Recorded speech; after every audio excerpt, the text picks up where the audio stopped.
자, 이번 동영상은 태어나서 처음으로 컴활 실기시험을 공부하는 사람들을 위해 만들어진 정말 자세한 구구절절한 설명이 곁들여진 그런 영상입니다. 그래서 이제 막 실기시험을 시작하려는데 앞이 깜깜하고 막막한 사람들이 시청하면 제일 좋고, 그 다음 실기시험 공부는 하고 있지만 문제에 접근하는 방식, 노하우 같은 것이 궁금한 사람들이 들어도 좋은, 그리고 마지막으로 뭔가 좀 정리하고 내일 시험 보러 갈 사람들, 이런 사람들이 듣고 가면 좋겠습니다. 아주 디테일하게 뭐 이런 것까지 이야기하나 싶을 정도로 꼼꼼하게 설명을 할 겁니다. 그러니까 내가 좀 알고 있다라는 부분은 알아서 스킵해 가면서 시청하길 바랍니다. 그럼 문제 1번부터 시작해 볼게요. 자, 함께 문제 한번 풀어보도록 하겠습니다. 자, 문제를 풀려고 파일을 실행시키면 이와 같이 암호를 입력하는 창이 나타납니다. 이 암호는 어디에 있냐면요, 문제지에 보면 이렇게 유의사항이라고 있습니다. 유의사항을 살펴보면 이렇게 암호라고 나와 있죠. 그래서 이 암호를 그대로 여기 입력해 주면 됩니다. 암호가 6845% 3이죠. 그럼 여기에다가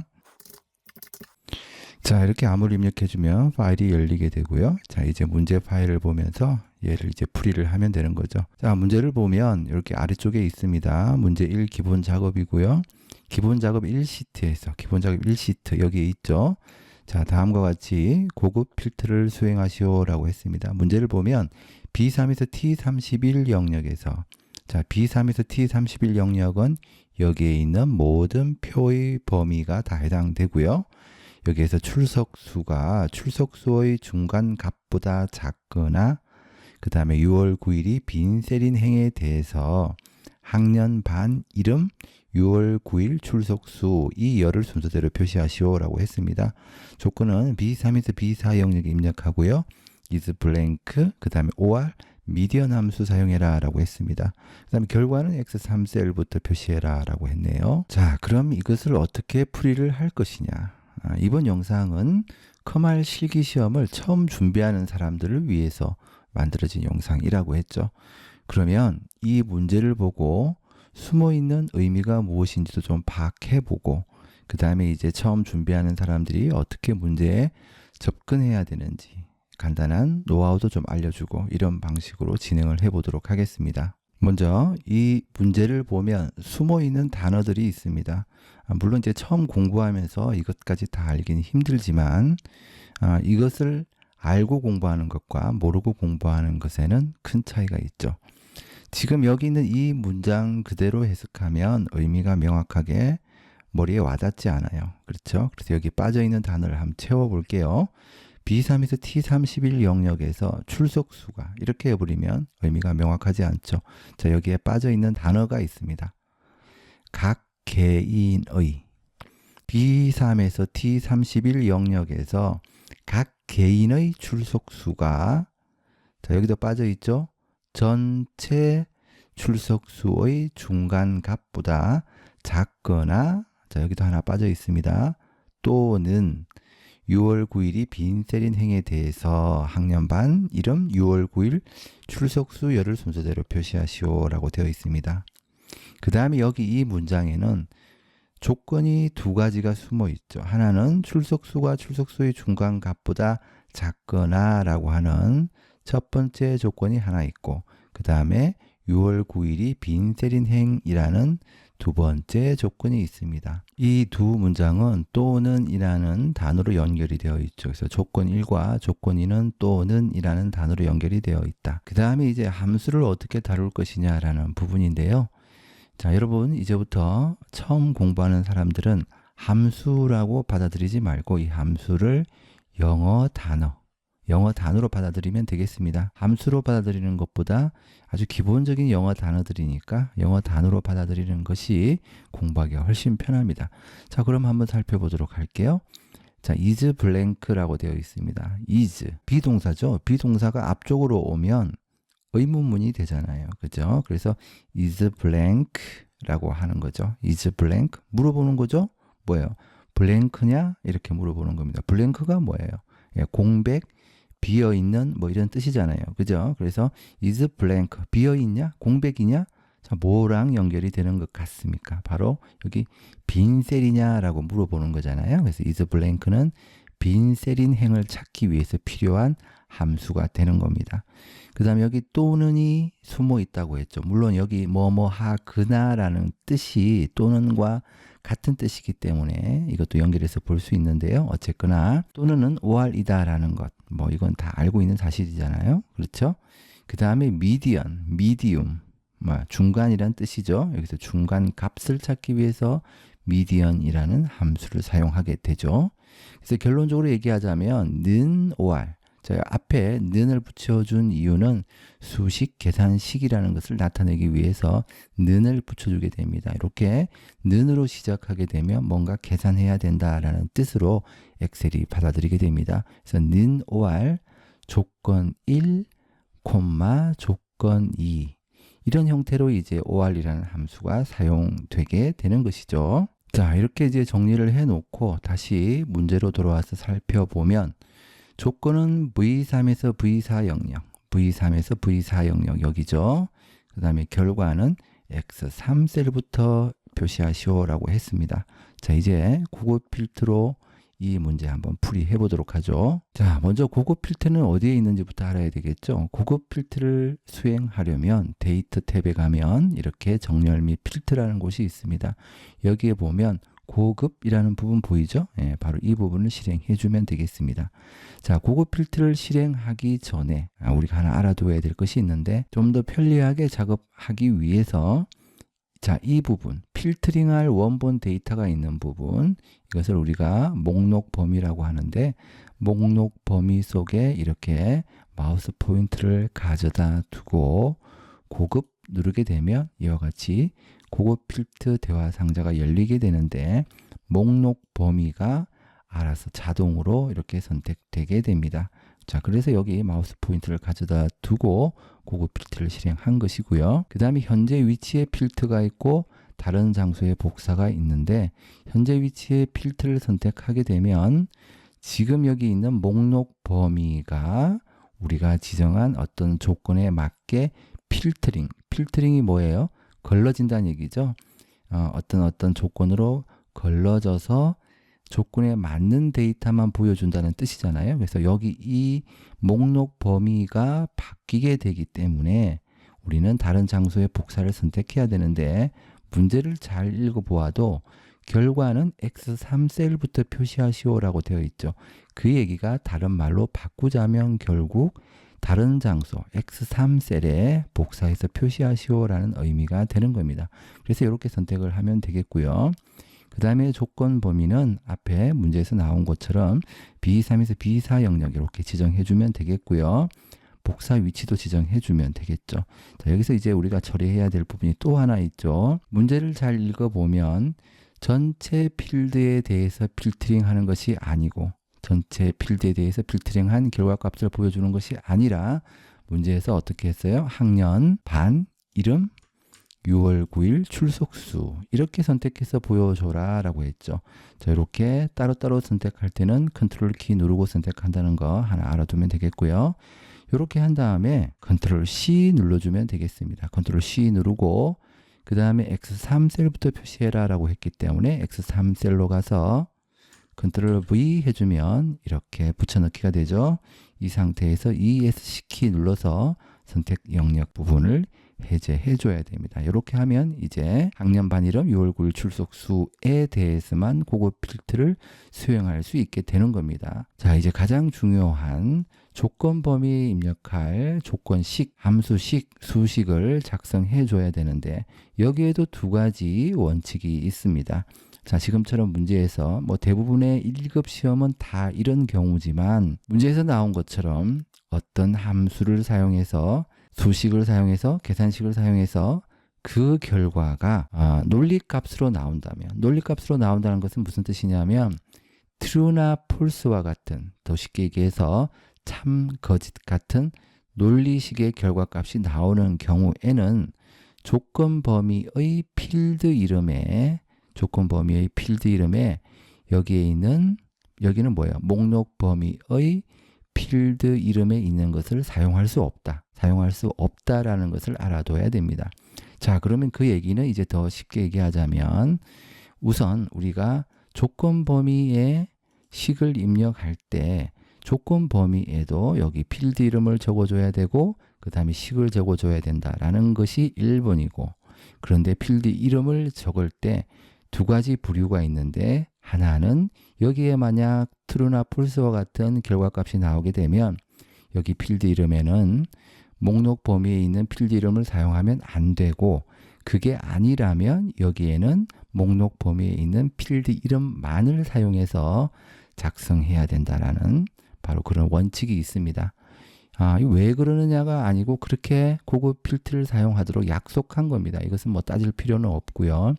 자, 그래서 대부분의 경우 쉽게 우리가 어떤 이름을 정해주려면 스트레스를 받잖아요. 또 뭐 이런 거 저런 거 고려하면 복잡하니까 true나 false와 같은 결과값이 나올 것 같으면 그냥 여기를 빈 셀로 두고 그 아래쪽에 수식을 작성해 주면 되겠습니다. 자, 이게 왜 true나 false와 나올 것이냐 생각을 해보면, 출석수가 출석수의 중간값보다 작은지 작지 않은지 따져보면 참이나 거짓인 값이 나오겠죠.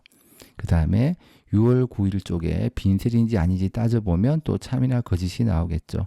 그래서 참이면, 둘 다 참이면 뭐 참이 되고, 하나만 참이어도 참이 되고, 뭐 이런 형태로 나오게 되겠죠. 왜냐하면 지금 그 or이라는 함수를 사용해서 우리가 결과를 도출해내야 되기 때문에 그런 결과가 나올 것인데요. 자, or이라는 함수는 뭡니까? 는 or로 우리가 하게 되는데, or은 하나의 값만 만족하면 참인 값이 나오는 거죠. true가 나오는 거죠. 자, 직접 한번 함수를 입력하면서 보도록 하죠. 자, 함수를 입력할 때도 여러분들이 실제로 타이핑을 치거나 그럴 필요가 없습니다. 어떻게 하느냐 하면, 여기 가면 이렇게 함수 삽입이라는 단추 보이죠? 예, 함수 마법사 단추인데 얘를 이렇게 클릭을 합니다. 그 다음에 우리가 사용할 함수를 여기 이렇게 적어주면 돼요. 자, 첫 번째 or이라고 적어주도록 하겠습니다. 그럼 여기 함수 선택할 수 있게 되죠. 이 상태에서 확인 눌러줄게요. 그러면 라지컬 1, 라지컬 2라고 나오게 됩니다. 여기 읽어보면 하나 이상의 인수가 true면 true를 반환한다. 인수가 모두 false인 경우에만 false를 반환한다. 이게 바로 or이라는 함수의 정의가 되는 겁니다. 우리가 1 또는 2라고 하면 1이 될 수도 있고 2가 될 수도 있고 1, 2 다 될 수도 있다. 이런 뜻이잖아요. 그죠? 요거가 좀 대척점에 있는 게 and라는 함수죠. and는 그리고 뭐뭐이고 뭐. 그러니까 둘 다 만족해야 true가 되는데, or은 하나만 만족해도 true가 되고, 뭐 물론 둘 다 만족해도 되고, 그래서 둘 다 false인 경우에만 거짓을 반환하게 된다라는 것이죠. 그러면 첫 번째 논리식이라는 것은 조건이에요. 첫 번째 조건은 뭐였어요? 바로 출석수가 출석수의 중간값보다 작거나 라고 할 때 이 부분이죠. 출석수가 출석수의 중간값보다 작다라는 조건. 자, 그러면 여기 출석수라고 하는 것이 앞에서 이 빠져 있는 문장이 뭐라고 했습니까? 각 개인의 출석수가 전체 출석수의 중간값보다 작거나 이렇게 가야 된다고 했죠. 각 개인이라고 하는 것은 바로 김영서, 이환, 김유준 이런 사람들의 출석수죠. 그러면 가장 첫 행에 있는 출석수를 선택해주고, 이 출석수가 작다. 뭐보다? 출석수의 중간값이라고 선택을 해야 되죠. 중간값은 우리 아까 단어에서 미디언이라고 했죠. 자, 이렇게 입력을 해주고요. 자, 이 상태에서도 여기 안쪽에 인수를 입력해 줘야 되는데, 직접 타이핑할 필요 없이 바로 여기 딱 클릭해 주면 이렇게 함수 인수창이 미디언으로 바뀌게 됩니다. 그럼 미디언의 정의를 한번 보도록 하죠. 주어진 수들의 중간값을 구한다라고 되어 있죠.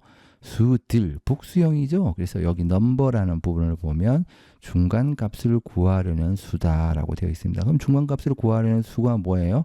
바로 여기서부터 여기까지의 중간값, 출석수들을 쭉 나열해 봤을 때 중간에 해당하는 값, 그 값을 우리가 찾아주게 된다 이런 거죠. 또 찾아주니까 뭐예요? 14라는 값이 나오네요. 이 값들을 쭉 늘어나왔을 때 중간에 해당하는 값은 14다라는 뜻이 됩니다. 그렇죠? 자, 이 상태에서 확인을 누르면 안 됩니다. 왜냐하면 우리는 이제 or에 조건 하나만 입력한 상태이죠. 그러면 다시 이렇게 가서 or을 딱 클릭해 줍니다. 자, 클릭해 줬죠? 그러면 두 번째 조건을 입력할 수 있게 되는 겁니다. 자, 지금 크말 시험 처음 준비하는 사람들을 위한 영상입니다. 그래서 잘 알고 있는 분들은 그냥 스킵해서 넘어가면 되겠습니다. 자, 이렇게 되어 있고요. 두 번째 조건은 뭡니까? 6월 9일이 빈셀인 행이라고 했어요. 자, 빈셀 구할 때 빈셀이냐라고 물어보았죠. 뭡니까? is blank라는 함수죠. 그러면 is blank 이렇게 해주면 되겠습니다. is blank에서 얘를 이렇게 딱 클릭해 보면 여기 값을 입력할 수 있게 되죠. 자, value는 검사하려는 셀을 참조하는 셀이나 이름이다. 그럼 셀을 클릭해 주면 셀 속에 있는 값을 검색해 줄 수 있다. 검사할 수 있다. 이런 뜻이 되겠고, 비어 있는 셀일 때 true를 돌려준다. 우리가 원하는 바로 그러한 함수이다 라는 것을 알 수 있죠. 그러면 6월 9일에서 첫 번째 값을 이렇게 선택을 해 줍니다. 되었죠? 자, 이렇게 해서 이제 첫 번째 OR 입장에서 보자면 첫 번째 조건과 두 번째 조건이 다 완성이 되었습니다. 자, 이번에 보면 첫 번째 조건이 false죠. 왜냐하면 미디언 값 아까 구해보았을 때 14였죠. 그런데 여기 보면 15잖아요. 김영서라는 사람의 출석수는 15이기 때문에 15는 14보다 작지 않죠. 그래서 false, 거짓이 나온 거예요. 자, S4도 보면 여기 어떤 동그라미라는 값이 있죠. 비어있는 셀이 아니죠. 그러니까 false라는 값이 나온 거예요. 그래서 OR이라는 함수는 하나만 참이어도 참인데 둘 다 거짓이기 때문에 거짓이 되는 거죠. 자, 이 상태에서 확인 눌러줄게요. 그러면 false라는 값이 나왔죠. 바로 이겁니다. 수식의 결과 값이 true나 false가 나오면 여기에 필드 이름을 어때요? 목록 범위에 있는 필드 이름을 쓰면 안 된다. 그래서 우리 빈 셀로 두는 겁니다. 나중에 조건 범위 선택할 때는 여기에 마치 필드 이름이 있는 것처럼 생각을 해서 이렇게 둘 다 지정해 줘야 되겠고요. 자, 그렇게 해서 이제 식을 입력한 다음에 여기 있는 채우기 핸들이라는 것을 끌어서 아래쪽으로 이렇게 쭉 내리게 되면 김영서라는 값, 이환, 김유준, 김지환 이렇게 각 개인의 값들을 비교할 수 있게 되는 것이죠. 쭉 내려 볼게요. 자, 우리가 이게 엑셀을 이용하는 이유죠. 자동으로 계산을 해주기 때문에. 자, 이렇게 해본 이유가 뭐냐면 고급 필터라는 것이 바로 이 역할을 하기 때문에 그렇습니다. 고급 필터라는 것이 우리가 목록 범위라는 것을 지정해 주면 첫 번째 값부터 목록 범위에 있는 마지막 값까지 엑셀이 자동으로 이런 형태로 계산을 해서 참인지 거짓인지 가려준다는 거죠. 필터링을 해준다는 거죠. 그래서 이 작업을 할 필요 없이 엑셀이 해주는구나 라고 이렇게 이해를 하면 되겠습니다. 그래서 여러 값을 지정할 필요 없이 각 개인의 값만 지정해주면 알아서 엑셀이 목록 범위에서 쭉 내려가면서 이렇게 계산을 해주는구나 라는 부분이죠. 자, 그런데 여기서 아주 중요한 개념이 나옵니다. 크말 실기 처음 준비할 때 엑셀에서 가장 중요한 부분이라고 꼽을 수 있는 부분인데 바로 절대 참조, 상대 참조라는 개념입니다. 자, 여기를 보면 지금 김영서라는 사람의 출석수를 구하고 있는데요. 자, 여기 잘 보면 T4에서 T31 바로 이 범위죠. 이 범위. 자, 이 범위에서 중간 값을 구해서 각 개인의 출석수와 비교를 해야 되죠. 그 부분이 이해가 되죠. 자, 여기 그렇게 되어 있습니다. 그런데 아래쪽에 이환이라는 사람을 보면 이번에는 T5에서 여기 보면 T5에서 T32 이렇게 비교를 하고 있습니다. 빈 셀이 하나 포함이 되었고 정작 포함이 되어야 될 셀이 하나 빠져버렸네요. 이상하죠? 자, 하나 더 내려가게 되면 이번에는 여기서부터 여기까지 이렇게 비교할 범위가 바뀌게 됩니다. 비교할 범위는 여기서부터 여기까지 항상 고정적이어야 되죠. 이와 같이 빈 셀이 포함이 되고 포함이 되어야 될 셀들이 포함이 되지 않고 이런 식으로 되면 계산이 정확하게 될 리가 없죠. 그렇죠? 그래서 이게 왜 이렇게 되냐면 상대 참조라는 것이 되어 있어서 그렇습니다. 상대 참조가 되었기 때문에 한 칸 내려가면 상대적으로 한 칸 내려갔죠. 원래 있는 곳에서부터 상대적으로 한 칸 내려가게 되면 비교할 범위도 한 칸 내려가게 되는 겁니다. 이렇게 되는 겁니다. 두 칸 내려가면 상대적으로 두 칸 내려가게 되는 겁니다. 그래서 상대적으로 위치가 바뀌게 된다. 그게 바로 상대 참조인 겁니다. 그럼 얘를 바뀌지 않게 절대 참조라는 것으로 만들어주면 됩니다. 절대 참조는 바뀌지 않는 범위죠. 그러면 어떻게 만드느냐? 비교할 범위, 중간값을 구할 T4에서 T31 이 범위를 이렇게 블록으로 지정을 하고 키보드에서 F4키를 눌러주면 됩니다. F4키를 눌러주면 열 이름과 T라는 열, 사행, 행 이름 앞에 달러 표시가 붙게 됩니다. 그렇죠? 수동으로 달러 표시를 직접 입력해도 상관은 없습니다. 이렇게 되고 이 상태에서 엔터를 치면 이렇게 해서 채우기 핸들을 끌어서 아래쪽으로 채우기를 해보면 어때요? 자, 여기를 보면 항상 이 범위가 변경되지 않는다라는 것을 알 수가 있죠. 그래서 비교할 범위가 변경되지 않고 물론 각 개인의 값은 아래쪽으로 내려감에 따라 상대적으로 위치가 바뀌어야 각 개인과 전체 범위를 비교해 줄 수 있게 되는 거죠. 그래서 이렇게 될 것이다 라는 것이고요. 이걸 이렇게 식을 세워주고 나면 그거 필터가 자동으로 수행해 준다 이렇게 이해를 하면 되겠습니다. 그래서 나머지 이 부분은 어차피 그거 필터가 작업을 해주는 부분이기 때문에 필요 없는 부분이죠. 그리고 실제 시험장에서도 이렇게 쓸데없는 작업을 남겨두면 안 됩니다. 그래서 지워버리고요. 자, 이제 모든 준비가 되었습니다. 이제 모든 준비, 고급 필터를 수행하기 위한 모든 준비가 완성이 되었죠. 고급 필터 수행하기 전에 어떻게 한다? 목록 범위 속에 마우스 포인터를 가져다 두고 정렬 및 필터에서 고급 클릭해 준다. 그 다음에 다른 장소에 복사 선택한 다음에 목록 범위는 자동으로 선택이 되었을 것이고 조건 범위 이렇게 지정해 주면 되겠죠. 그 다음에 복사 위치 이렇게 지정해 주면 되겠습니다. 자, 되었습니까? 이 상태에서 확인 눌러 줄게요. 눌러주면 이와 같은 결과값이 나오게 됩니다. 자, 지금 보면 UR은 하나만 만족하면 된다라고 했죠. 그래서 출석수가 14보다 작은 경우 쭉 다 나왔죠. 그 다음에 빈셀인 경우 나왔죠. 둘 다 만족시키는 경우죠. 이런 경우에는 둘 다 만족시켜도 상관은 없다라고 얘기를 했습니다. 자, 이렇게 해서 고급 필터 수행해 줄 수 있고요. 자, 꼼꼼하게 설명을 하다 보니까 굉장히 좀 시간이 길어졌는데요. 처음 공부하는 사람들은 이 정도 수준에서 공부를 해주면 되겠고 여러 문제를 푸는 것도 중요하지만 한 문제를 이렇게 제대로 한번 풀어보는 것이 더 중요하다고 생각합니다. 여러 번 반복해서 시청하다 보면 나름대로 개념을 잡을 수 있을 것이다 이렇게 생각을 합니다. 자, 계속해서 이렇게 자세한 영상 만들어서 업로드 하도록 하겠습니다.